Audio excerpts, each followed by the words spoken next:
The various functions of the multimeter are selected by the position of the dial switch: AC volts and frequency, DC volts, millivolts, resistance in ohms, continuity, diode test and capacitance,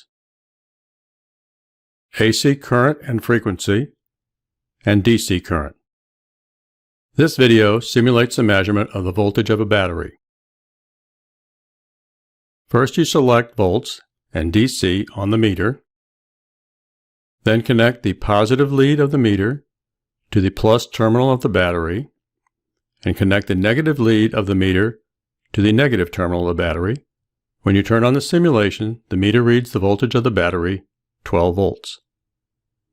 The multimeter will identify the positive terminal of a DC voltage source. When you connect the positive lead of the meter to the positive terminal of the DC source and turn on the simulation, the meter reads a positive 9 volts.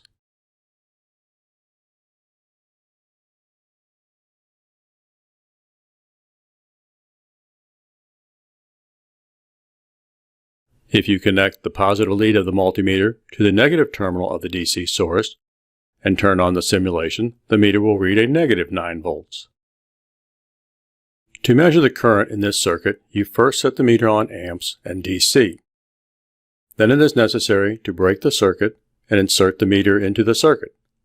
The negative lead of the meter is connected to the negative side of the circuit, and the positive lead of the meter is connected to the positive side of the circuit, so all of the current to be measured passes through the meter. When the simulation is turned on and the switch closed, the meter reads 2 amps. The multimeter can also be used to measure resistance.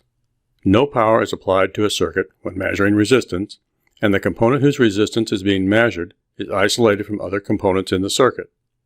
The ohm button on the meter is depressed. After connecting the meter's leads to the normal 60 kiloohm resistor and turning on the simulation, the meter indicates 60 k ohms.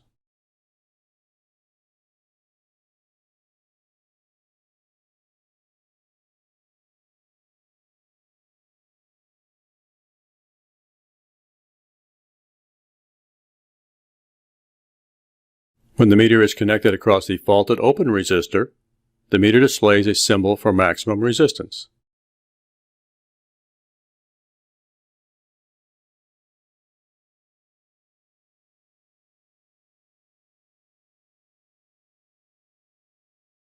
When the meter is connected to the faulted shorted resistor, the meter indicates 0 ohms.